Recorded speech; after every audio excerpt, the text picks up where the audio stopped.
Magandang hapon Pilipinas, ito ulit ang inyong lingkod Mike Padua at narito ulit tayo sa ating update sa ating panahon mula po sa Typhoon 2000 at ito po ang Tagalog version ng ating coverage ng bagyong si Emong. Naging ganap na bagyo na po siya kahapon ng hapon at binigyan po ng local name ng Pag-asa as Emong and wala po siyang international name dahil mahinang-mahina pa rin po ito. Hindi pa po siya bilang isang tropical storm at wala pa rin pinapakita ang Japan Meteorological Agency bilang isang malakas na tropical depression. So ito po ay para sa ngayong hapon ng Lunes. Bukas babalik ulit tayo. Possible final na po dahil napakabilis po ang takbo nitong bagyong si Emong.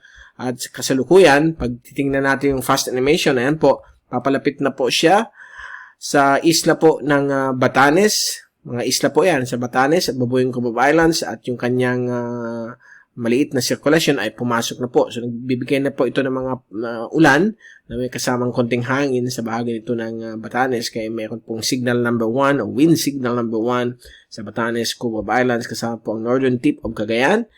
At ito naman po sa may kanluran ng Pilipinas, ito po yung maulap na dumaan sa Kabikulan nung Sabado at Metro Manila, Mimaropa area kahapon. Naging ganap po siyang LPA at ngayon po aktibo po siya at nakalabas na po siya ng Philippine Area of Responsibility. So ito po si 97W. Ito po ay patungo sa direksyon po ng Vietnam at Hainan Island ng China. So wala na po itong kabahala sa ating bansa. Okay? So yan po ang latest po ng mga situation na yun sa ating bansa, mga weather situation. At dito naman po sa may bahagi po ng west sa may Palawan, Mindoro, Romblon, Bicol Region at Western Visayas ay nasa influence po ito ng mahinang habagat. Kasama din po ang kanluran bahagi po ng Zamboanga Peninsula. Magkakaroon po yan ng maulap na papawirin at may mga kasama pong mga padaan-daan pong mga ulan na may pagkulog at pagkidlat. At kung i-zoom natin ang ating animation, ito po galing sa windy.com, UMETSAT satellite server. At nakikita po natin itong bagyong ito ay papalapit na po sa may bahagi po ng Batanes. At inaasahan po na yung gabi, dadaan po itong napakalapit po sa Basco.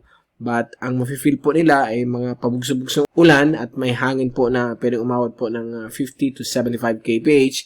Kapag maging tropical storm po siya mamayang gabi, baka yung hangin ay umakyat ng bahagya. Pero hindi naman po ito kalakasan. Tropical storm lang po ito.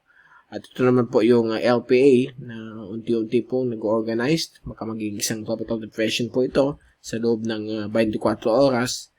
At ito naman po ang hanging habagat na mahina lamang at nakaka-apekto po sa may Mimaropa, Western Visayas, at dito po sa may kanluran bahagi po ng Zamboanga Peninsula.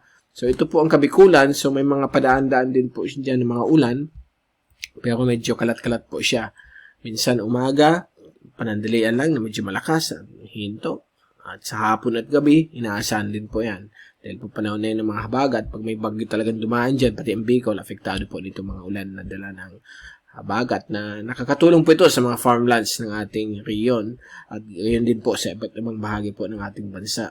Ito naman po ang ating storm track kaninang 11 a.m. So ito po yung latest tracking na yun. Inaasahan po ito, dadaan po sa may malapit po sa Basco mamayang alas 8 ng gabi. At kasalukuyan po, napakabilis po ng kanyang takbo. Nasa 40 kph, west-northwest, yung kanyang hangin na may maintain po bilang isang tropical depression but umakyat ng bagya from 45 to 55 kph. So ito po yung area of uncertainty. So mataas ng probability na dadaan po yung malapit sa Batanes anytime this early evening. At after that, lalabas po siya ng Philippine Area of Responsibility sa bilis na 30 kph kanyang takbo. Posible maging tropical storm habang dumadaan ng Batanes, 65 kph. Paglabas po niya ng PARB, lalakas pa rin po siya ng bahagya at 75 kph at maglalandfall po sa may Fujian province in between Xiamen at Shantou cities ng southern China. So yan po, 8 p.m. naman po bukas, Martes, bilang isang pahina na pong tropical storm. At alas 8 ng umaga sa Miyerkules, malulusaw po siya bilang isang low pressure area o remnant low sa may bahagi po ng mountains ng Fujian province sa southern China. So, yan po ang track ng bagyo. At ito po yung zoom track natin. Yan po. So, apektado po ang mga isla po ng Batanes, like Itbayat, Batan. At dito rin po sa may Babuyan Cubao Islands. At ito lamang po ang maapektuhan. But madali lamang po ito. Mga 6 hours na mga ulan. Then after that, mag-improve na po ang panahon, lalo na pag-exit niya sa Philippine Area of Responsibility early tomorrow morning. At ito naman po ang dahilan kung bakit napakabilis ng kanyang takbo. 40 kph yung kanyang west-northwest movement dahil po sa malakas na high pressure steering ridge. Ito po nag-i-steer ng mga bagyo, okay, kung saan siya gagalaw. So kasalukuyan, itong area na ito po yung malakas ang steering flow, nasa 50 to 85 kph yung hangin po na nagpupush po sa bagyo, kaya ang bilis yung kanyang takbo, nasa 40 kph, okay?